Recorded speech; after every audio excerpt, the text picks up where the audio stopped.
కాంగ్రెస్ నాయకులు మంత్రులు జిల్లాలకు వెళ్ళినప్పుడు రుణమాఫీ గురించి ఏమడుగుతున్నారు?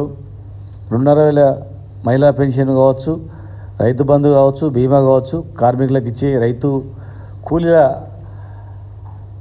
కావచ్చు, నిరుద్యోగ వృత్తి కావచ్చు, ఉద్యోగాలు కావచ్చు, అవన్నీ ఎట్లా ఉన్నాయో కనీసం ఉద్యోగులదన్నా వాళ్ళ పైసలనే వాళ్ళకు వాపస్ ఇస్తారని అనుకున్నాం.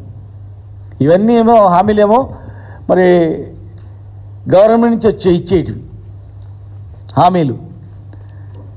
జనరల్గా ఉద్యోగులు వాళ్ళ పైసలు వాళ్లకు రిటైర్డ్ అయిన తర్వాత 61 సంవత్సరాలు అయిన తర్వాత బతికేది ఎన్ని రోజులు? మా అంటే 61 సంవత్సరం తర్వాత ఉద్యోగంలో టెన్షన్కే బీపీ, షుగరు, రకరకాల వ్యాధులు వచ్చి ఉంటాయి వాళ్ళకు.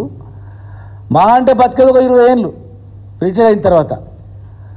రిటైర్డ్ అయిన నాటికి 99% ఉద్యోగులకు ఏదో ఒక జబ్బుతోనే రిటైర్ అయ్యింది తప్ప వితౌట్ ఏ జబ్బు లేకుండా రిటైర్ అయిన ఉద్యోగి మాకు ఇంతవరకు కనపడలే. ఏదో ఒక రకమైన జబ్బు, కొందరికైతే మరీ రకరకాలుగా దీర్ఘకాలిక వ్యాధులతో రిటైర్ అవుతున్నారు. టెన్షన్తో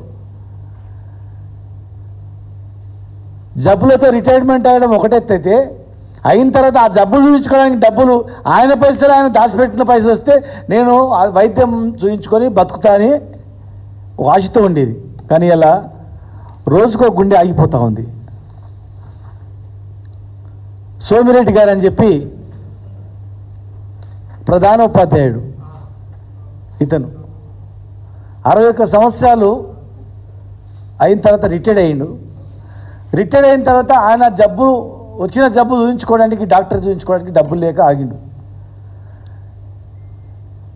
ఆఫీసు చుట్టూ తిరిగిండు, ఎప్పుడు వస్తాయని. అయ్యా నీవు కావు, ఇంకా 10,000 మంది ఉన్నారు, 10,000 మంది తర్వాత నీకు వస్తుంది, నీకు ఇప్పుడే డబ్బులు రావంటే బీపీ ఎక్కువైపోయి చెప్పిన ఆ డిఓ ఆఫీస్ దగ్గరనే కుప్పగూలిపోయాడు. ఆయన సుస్తయింది.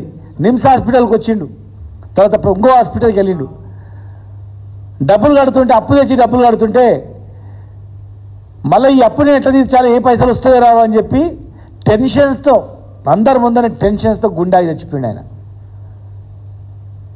ఇలా రోజుకొకరు చనిపోతున్నారు 10,000 మందిలో. దీనికి బాధ్యులు ఎవరు? ఇవన్నీ కూడా ఏ పైసలు కూడా గవర్నమెంట్ ఇచ్చేటివి కావు, వాళ్ళ పైసలే. వాళ్ళ డబ్బులు వాళ్ళు ఇవ్వడానికి, వాళ్ళ పైసలు వాళ్ళకు వాపస్ ఇవ్వడానికి ఒక 4-5 వేల కోట్లు అయితే అయిపోతాయి మొత్తం టోటల్గా.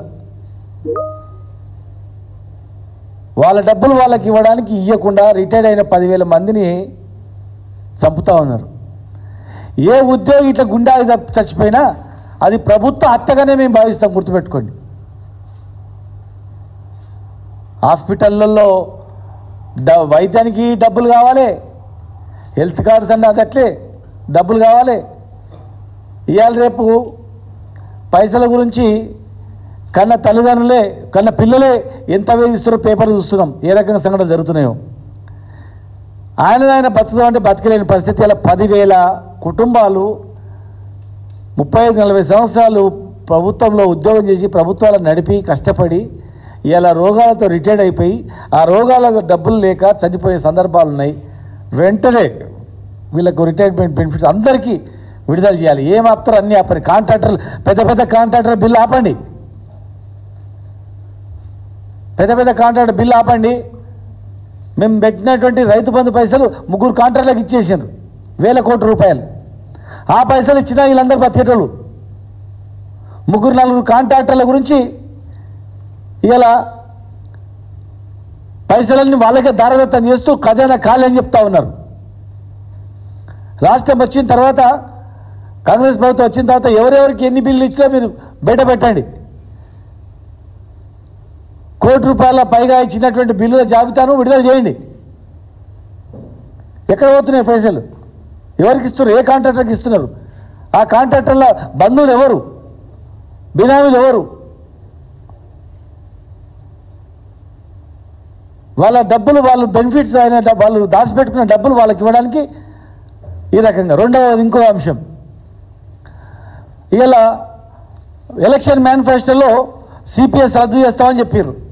చాలా ఇచ్చిన హామీలు, అందులో ప్రధానమైనది ఓల్డ్ పెన్షన్ విధానం తెస్తామన్నారు.